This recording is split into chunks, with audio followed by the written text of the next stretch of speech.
Assalamualaikum warahmatullahi wabarakatuh. Selamat malam, berjumpa lagi saudaraku semuanya. Bismillah, alhamdulillah, wa syukurillah, wa limatillah, wa la hawla wa la quwwata illa billahil aliyil azim. Allahumma sholli ala sayyidina Muhammad wa ala ali sayyidina Muhammad. Shallu ala Muhammad. Saudaraku, di mana Anda berada, semoga selalu dirahmati Allah, selalu diberi kesehatan.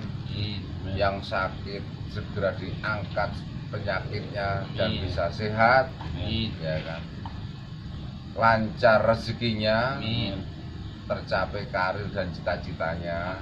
Yang jomblo segera dapat buju alias buju. Amin. Bener penting orang wi? Penting Penting, nggak? Mbak, penting. Oh, penting ya. Nafsu onggone orang. Kalau enggak ini nafsu. Yang sudah berkeluarga semoga jadilah keluarga yang sakinah mawaddah warahmah. Hidup dengan penuh dengan keberkahan. Kalau sudah mempunyai keturunan, jadilah anak yang soleh dan soleha. Berbakti kepada kedua orang tua, berguna bagi nusa dan bangsa, dan bermanfaat bagi seluruh umat. Bukan umat apa aja lah, umat.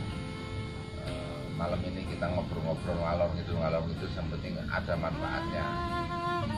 Ya, kan? Betul nggak, coy? Betul.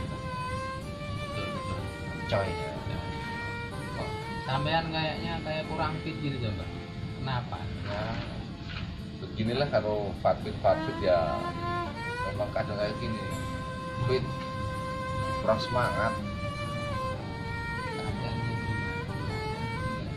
Jalanin aja, dinikmatin ya. Sampean kan juga pernah ngomong tuh ya, katanya itu dinikmatin, disyukurin gitu. Banyak orang semangat gini, masalahnya kalau makan kenyang ngantuk.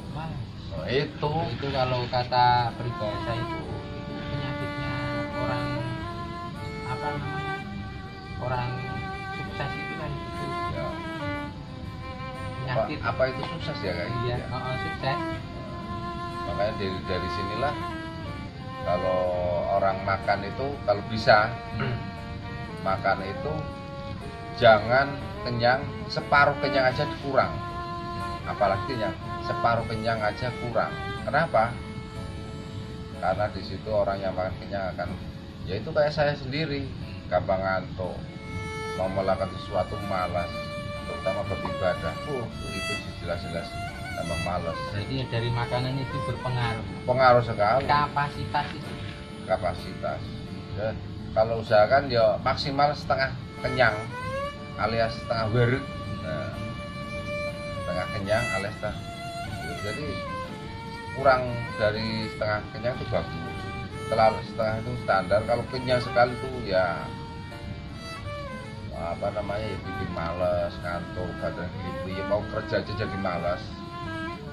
Mau aktivitas aja apa aja males katanya. Jadi kayaknya duduk males, ngantuk.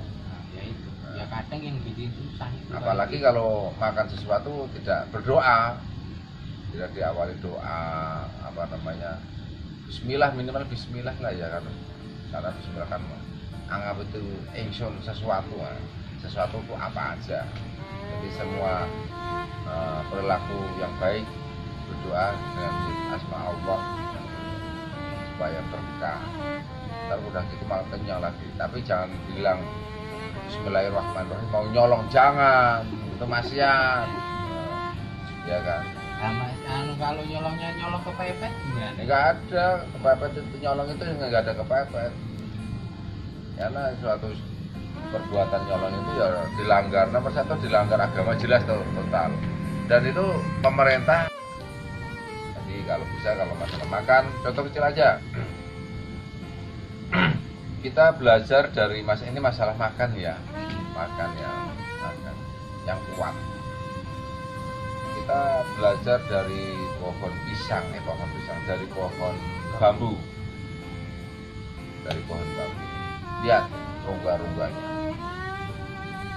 Itu kalau pohon bambu itu kan tengahnya rongga, itu melambangkan itu dalam bambu itu berrongga itu kosong ya, istilah kosong tapi ada tapi kosong. Masuk di situ seseorang yang tadi sering berpuasa, perutnya kosong,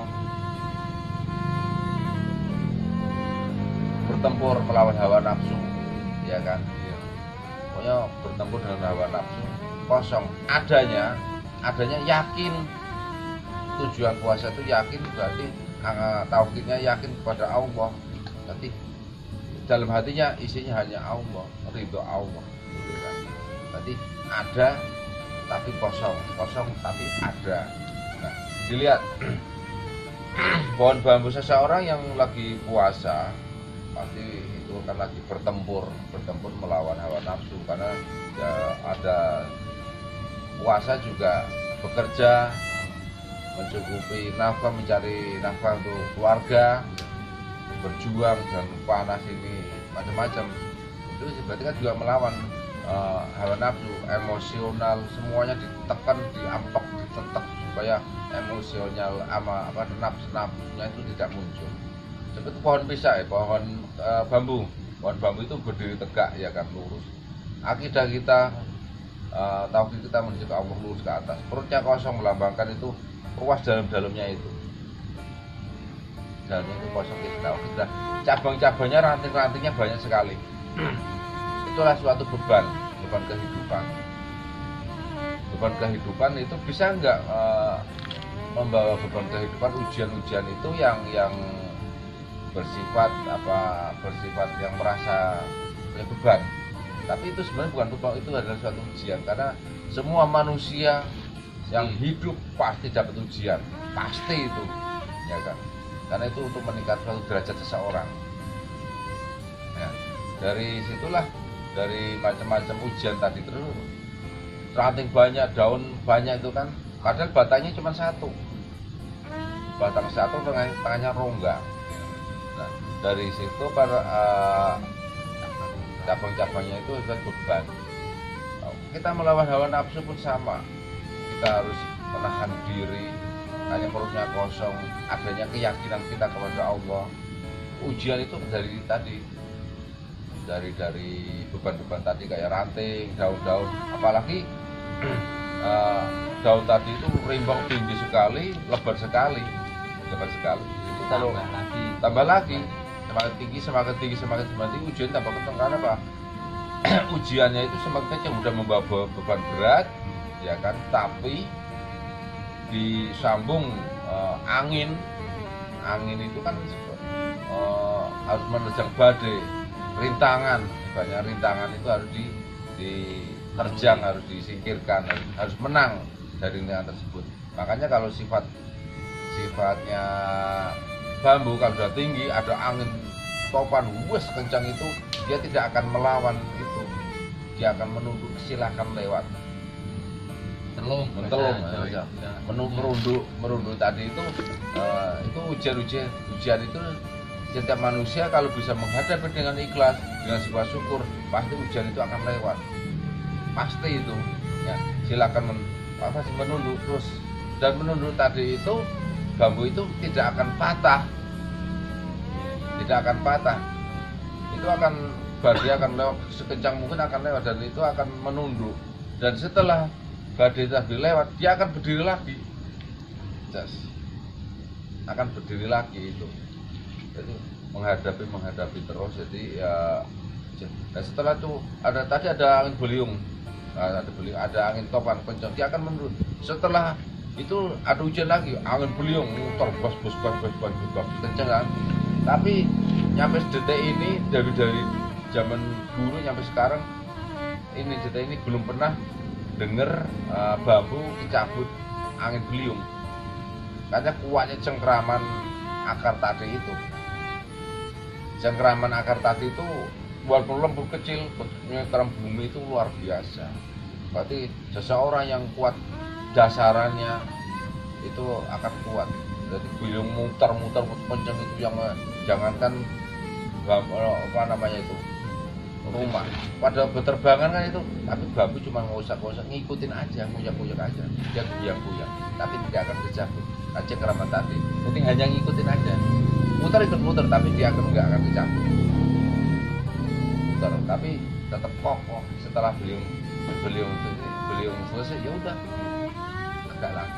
Itulah seseorang yang bisa menghadapi ujian-ujian di dunia ini. Gunakanlah sifat-sifat apa namanya itu, pohon bambu itu. Pohon bambu itu tidak ada tulisannya, tapi seseorang yang bisa membaca pohon bambu itu pasti akan mendapatkan ilmu. Pasti akan mendapatkan ilmu, karena pohon tadi itu filosofi yang tersiratnya tidak tertulis, tapi bisa dibaca. Setelah seseorang bisa membaca, pasti mendapatkan ilmunya. Apa kandungan di dalam pohon bambu, makna ini, akarnya bagaimana. Nah, terus itu yang apa, yang lugut itu apa itu, Mbak? Yang penjagaan. Iya, maksudnya yang apa, rambut-rambut kecil itu loh, yang lugut kecil tajam itu. Oh, itu diibaratkan apanya itu? Itu ibaratnya tameng, jadi ada penjagaan diri. Oh, Ada tameng kita. Jadi lugut bahasa Indonesianya apa ya? ya pokoknya itu. Ya kayak ngono lah ya, Yang kayak kulit rambut itu loh, kecil-kecil yang yang datang kalau itu. sakit kalau kena kulit Bulu bambu. itu. Seseorang yang masih muda pasti akan keras, jiwanya akan keras ya. Dan pasti itu rambut kecil-kecil lugut itu ada lugut ya. Iya. Lugut itu orang Jawa namanya lugut, kalau bahasa Indonesia nggak tahu lah. Pokoknya rambut kecil itu yang kena kulit itu gatal. Itu menggambarkan jiwa seseorang yang muda, keras dan maunya menang sendiri. Iya. Jadi makanya dia akan selalu menerjang apa namanya. Oh iya. Ibaratnya kita mau nebeng mesti. Iya, tapi kalau sudah tua, sudah mengerti tentang kehidupan, tentang kehidupan ini, seseorang yang sudah tua itu lugut tadi akan rontok dengan sendirinya, karena dia sudah bisa menata jati dirinya tentang kehidupan, apa sih itu hidup. Itu pasti dia tidak ada lugutnya, nyampe bawah, nyampe atas pun, nyampe ujungnya tidak ada lugutnya. Tapi kalau masih muda itu pasti ya ada, apalagi masih ada cukupnya tadi itu penuh dengan dia. Itu kan masih labil, bahasa apa nih, labil lah gitu ya kan. Jadi kalau orang berpuasa kan orang Islam ya, makanya pohon bambu tinggi berruas-ruas ya kan, berruas, tengahnya kosong melambangkan itu puasalah dengan sahur dan buka. Makanya ada ruas-ruasnya, kosong bersiang puasa, ruasnya itu ibaratnya untuk buka dan sahur, itu terus beruas-ruas. Jadi semakin tinggi akidah tertanam, keyakinan tertanam di sini bahwa kehidupan itu pasti ada yang lebih hidup lagi.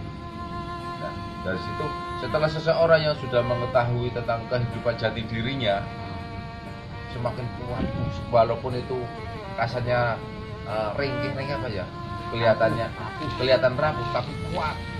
Coba lihat bambu tadi itu, kalau sudah mengerti, sudah tua, pasti kulitnya akan tebal, bahkan kalau saya untuk pisau pasti itu, karena dia udah mengerti tentang kehidupannya, menggambarkan itu kehidupan, udah mengerti. Lugutnya hilang, rambut tadi itu, tapi tajam kulitnya. Kalau saya, kalau di tempat saya zaman dulu ya kan, itu kalau bayi ketemu pusar-pusar hari-hari itu ya. Terus kalau sunatan zaman dulu ya kan, itu bersihin bambu. Tapi sampean dulu disunatnya pakai itu juga, Pak? Alhamdulillah pakai mantri sudah. Oh, Pak. Akhirnya pakai wilah itu tadi namanya. Mantri ya. Pas itu pakai batu ya. Bukan, kalau saya suntik bius, Mbak, sama orangnya. Pantesan nggak sadar-sadar ya, kena bius terus ya. Dari situlah, insya Allah dari pohon bambu tersebut bisa dipetik hikmahnya. Jadi luas sekali. Makanya dari kunci itu, ilmu kalam itu, ilmu Allah itu ada yang tertulis, ada yang tidak tertulis. Ada ilmu tersirat dan tersurat. Tersurat itu bentuknya sudah tertulis kayak kalam-kalam itu ya. Kalau tersirat itu yang tidak dibaca. Ya, maksudnya tidak tertulis tapi bisa dibaca. Ilmu alam itu tersirat semuanya. Bisa mempelajari ilmu alam itu ilmu Allah yang bisa dibaca. Seseorang yang bisa membaca ilmu tersirat pasti akan mendapatkan ilmu.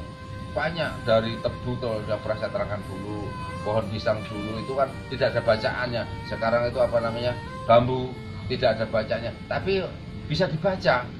Kalau bisa dibaca pasti dapat ilmunya, karena itu tersirat isinya ilmu. Jadi kalau masalah alam, masalah lestarikan alam, jagalah alam, biar yang dibaca lebih banyak. Nyampe rumput ilalang pun bisa semuanya. Jadi banyaklah tentang ilmu-ilmu tersirat.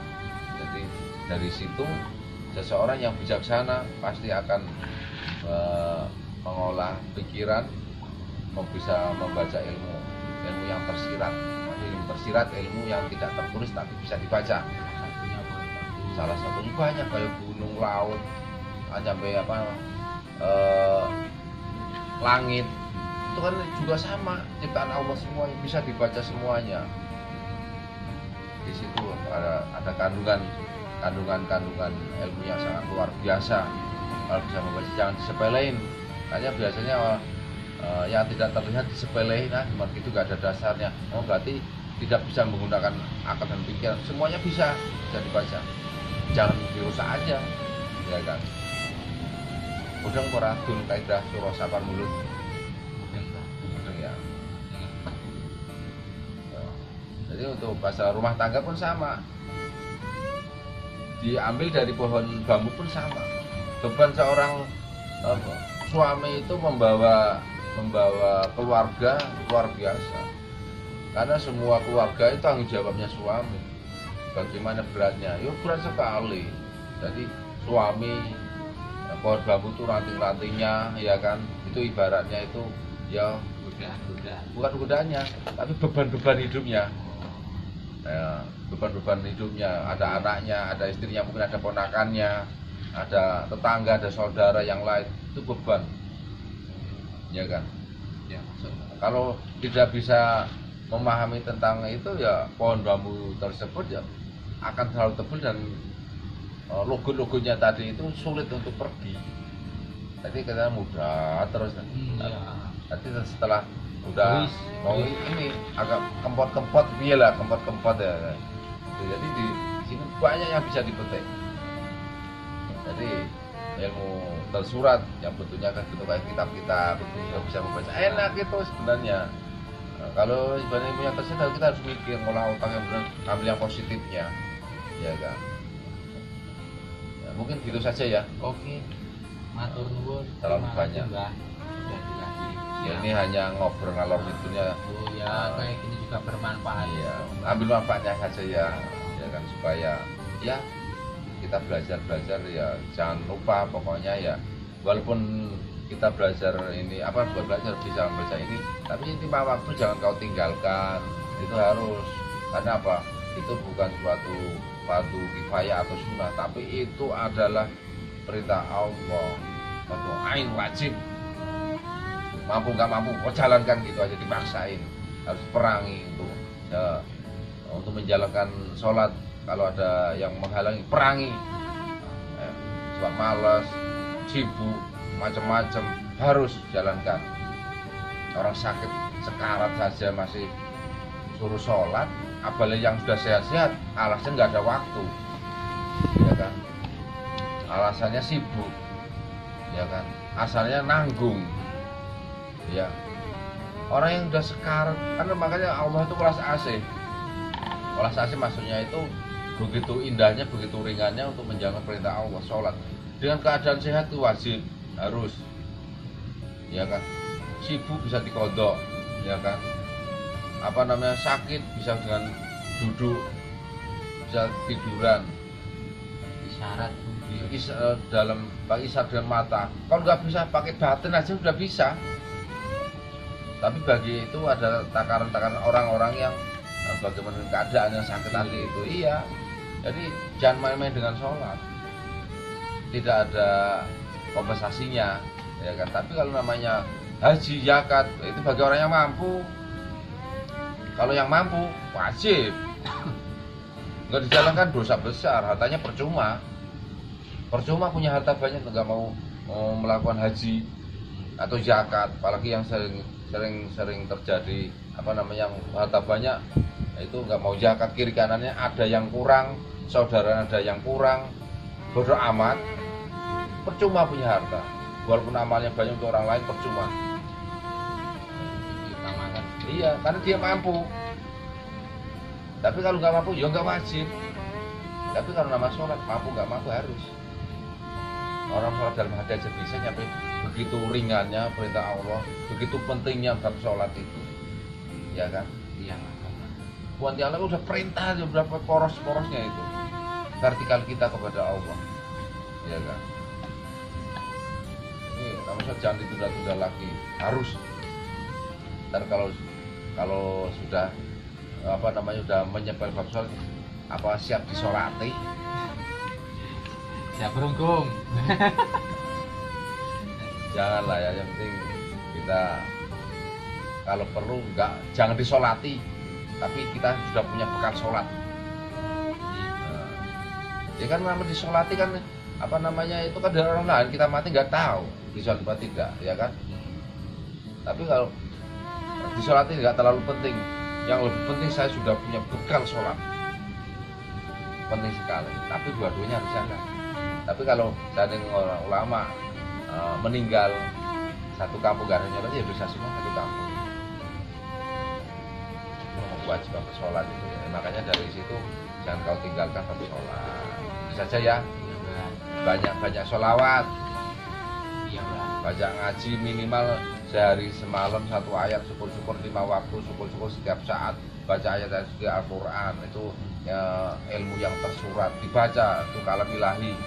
Jangan main-main dengan itu tuh, wahyu Allah, perintah Allah, firman Allah, ya kan? Dan besok kita akan kembali kepada Allah dengan membawa bekal apa? Kitab apa kamu? Kitab kamu apa? Apa novel? Nggak mungkin kan baca Al-Quran, karena Muslim itu juga akan dibawa besok. Nggak bisa baca, ya belajar. Nah dulu kan udah keluarga, dulu nggak pacaran, nyampe punya anak gimana, kok nyampe terjadi. Kan gitu kan, belajar juga, semua ada prosesnya. Makanya bisa nggak bisa belajar, ya kan. Diawali seseorang itu dari nggak bisa, sekarang bisa karena belajar. Jangan males, lawan. Gitu saja ya. Bila ada tutur kata saya mohon dimaafkan. Jangan lupa 5 waktu sholawat perbanyak. Allahumma sholli ala sayyidina Muhammad wa ala sayyidina Muhammad. Akhir kalam, wassalamualaikum warahmatullahi wabarakatuh.